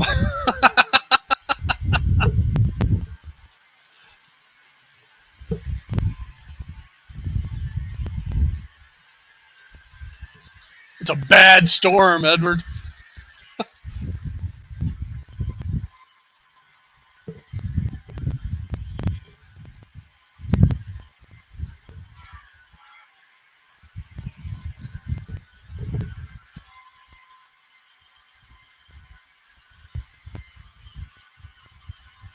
I can't believe.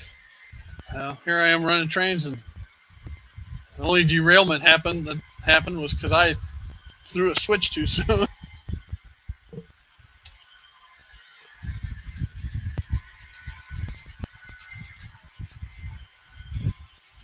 I can actually run 4 trains. Eventually, it'll be 5, without any interference. Of course, DCC you can run. There will be 4 different routes going, so that they don't intersect one another. That's what I have now. Eventually, it'll be 5 because this area up here around Union Station will have a trolley system on a motorman going. It'll be buried in the buildings that go along here. It'll come out down this street, across, then to the side of Union Station and around the back. It'll have an intermittent stopping point here. And it'll come around, and it'll go into the post office and back through these buildings, and it'll hit the sensors on each side and stop. Even though it's connected, it could keep going round and round. It'll hit, pause for 30 seconds or whatever before it comes back out around, stops, and goes again. So that's the ultimate goal, and it's going to be really tight turns. So the only thing that's going to work on that is going to be the old Brill trolley. Now, the Brill trolley comes with a two-car kit, but only one is powered. All right, and since it's 4 wheels, it'll handle real tight turns. There's no swivel motion to the trucks. Okay, and thus it'll handle the tight turns. So.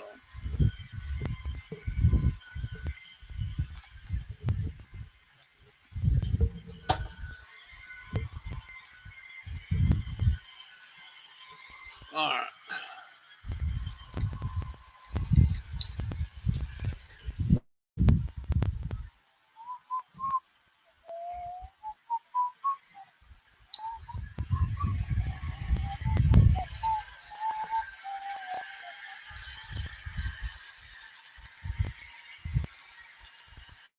Hey, did anybody see Steve Brown's latest video? Well, that didn't work.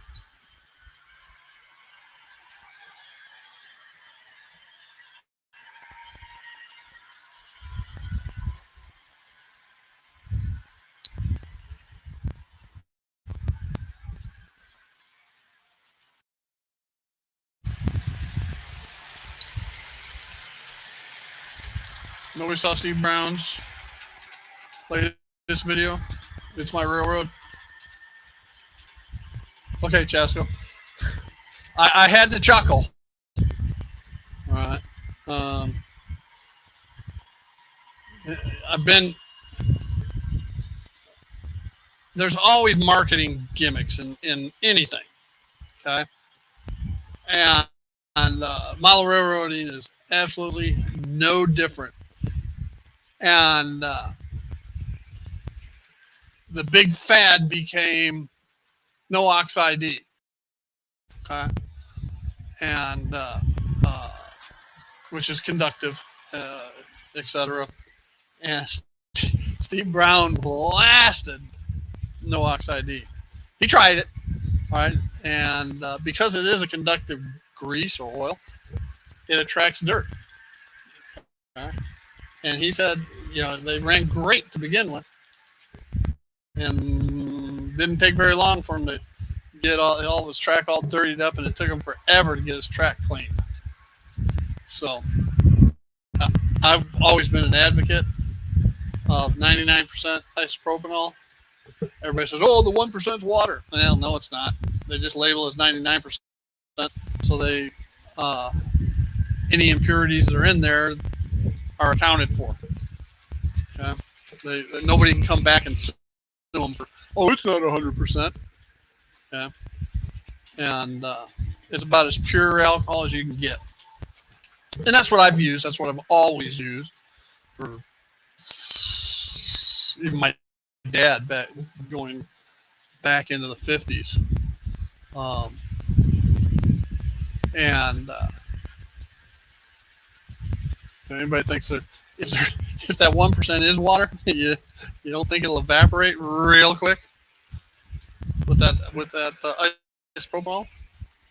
So, like I said, I don't worry about that. And if it can strip paint off of rolling stock, it can get the dirt off of the tracks.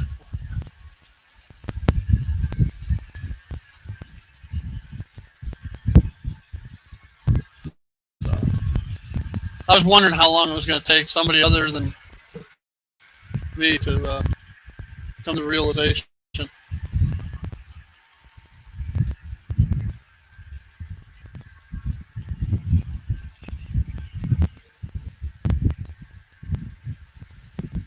Yeah, they do.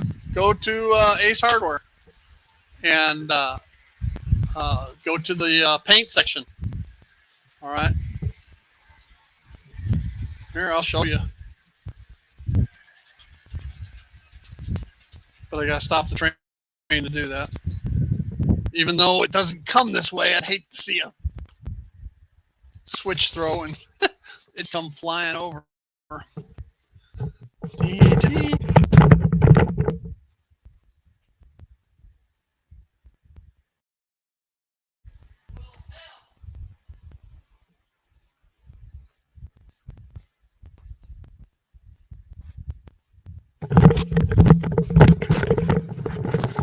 Well, I was going to show you the can, but we used the last of it, so I got to go to Ace Hardware and get some more. They use it, I think, also for lamps, alcohol lamps. So it was hard to find for a while because it's alcohol. It's a great to clean and sterilize with, and when you couldn't buy cleaning supplies, Cheryl and I just happened to be in Ace Hardware, and I looked over and saw the gallon can of 99% isopropanol, and I said, "Well, we're buying that." She goes, "Well, that's not the same." I said, "Honey, IPA is IPA is IPA. Actually, this is stronger." She was using 50%, and I said, "You can dilute this in half and still be as good as what you were using." So yeah, you can get it. Just go check out. I wouldn't be surprised if the big box Lowe's and Home Depot have it as well. Look in the paint where the paint thinners and stuff are. So like I said, I've been buying it last 2 years. Yeah, 2 years. I use between my wife and I, we use about a gallon a year. There's Mr. John Linton. I was wondering where he was at.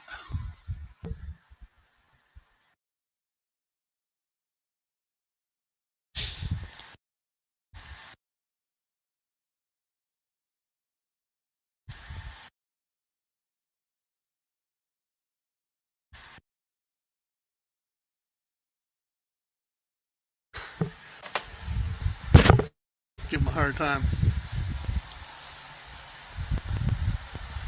I'm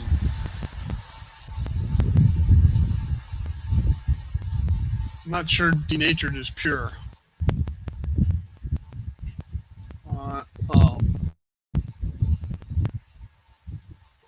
I thought it was the one with additives so that you couldn't drink it, but I could be wrong. We may have some of that in the house too. Let me look.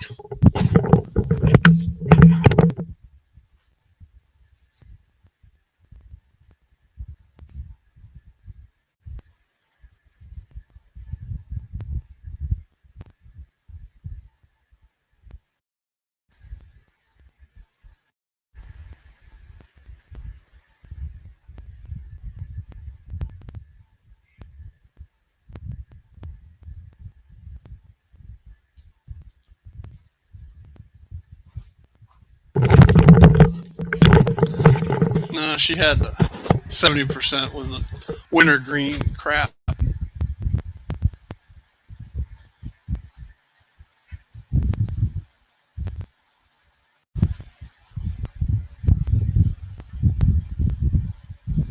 Yeah, there's the difference being one is, and don't take this to the bank, but I thought one is drinkable and one isn't, or something. I don't know, Robert, but there is a difference between denatured and just regular IPA.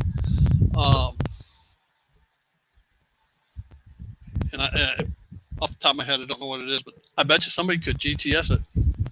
All right, Mr. Linton, about time you showed up. For those who didn't know, John was texting me asking me where all my videos are and whining and moaning and giving me a hard time. So I went back at him and said, well, everybody else is on the live stream except you.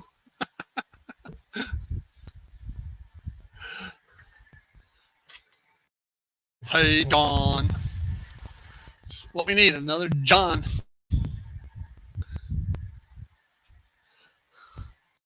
I haven't put out any tips of the day, basically because I've been working.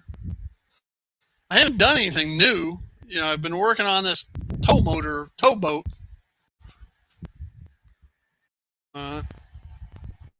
Here and for the harbor scene.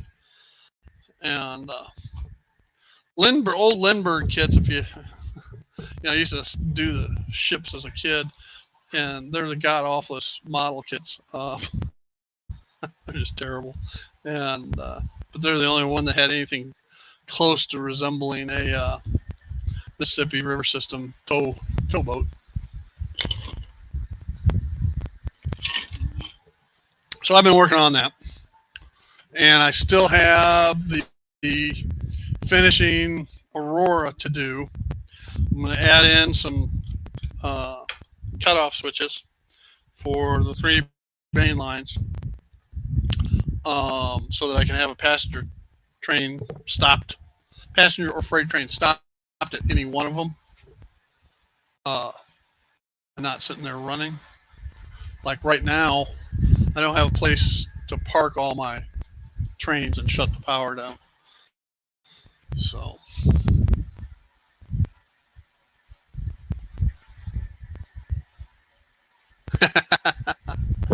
get some Everclear, right?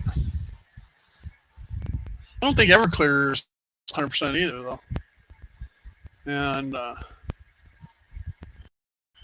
my oldest daughter, she had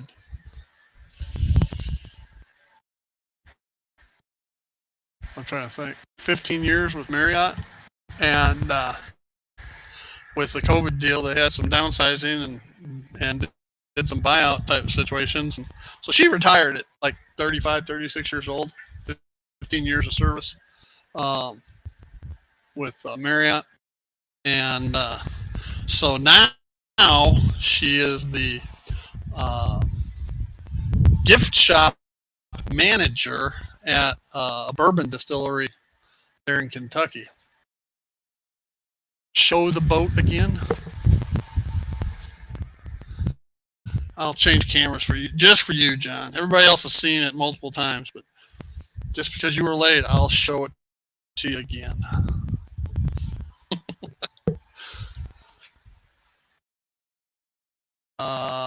Which one? That's the one I want.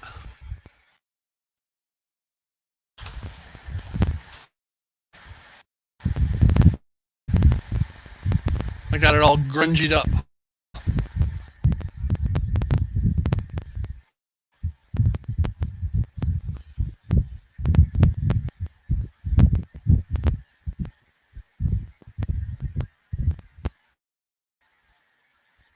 Now, the kit itself was an old, like, turn of 19th century paddle wheel boat. And I threw away the box, otherwise I'd show you what the picture of what it was designed to be. But I kit bashed the heck out of it. Is that good enough, John, or do you want to see it again? Oh, thank you. Well, thank you, John. No light bleed because it's not lit. Because there's no power on the harbor scene on the lift out.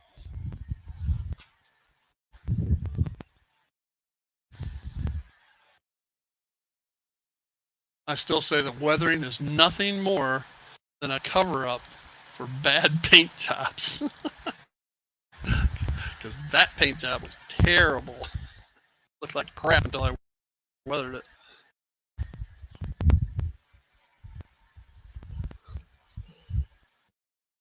Oh, well, guys, we're fast approaching my 2-hour limit.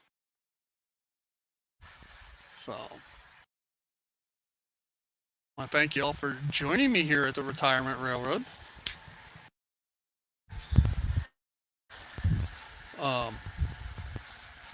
Actually, I didn't know that we were going to be able. I didn't think I had enough to talk about for 2 hours today, but obviously, you guys got me going, and I just babbled on. So, anyway, hey guys, I want to thank you. I'm going to sign off. Don't forget, Anthony Dodge is on. Anthony, what time are you on today? I thought you changed it. It used to be 3:30, but I don't know what time you're on now.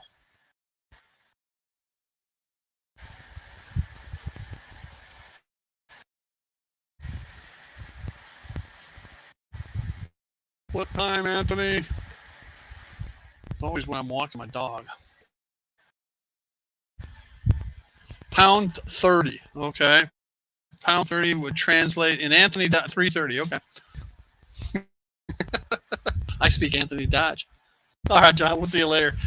Hey, I'll give you a call later this weekend, John. Get caught up. And so 3:30 at Mr. Dodge's. And till then, want to thank you for being my friend. Yes. Thank you for being my friend. Like going back to the, hear the train coming down the track. Anyway, later, guys. Y'all have a great day. Bye now.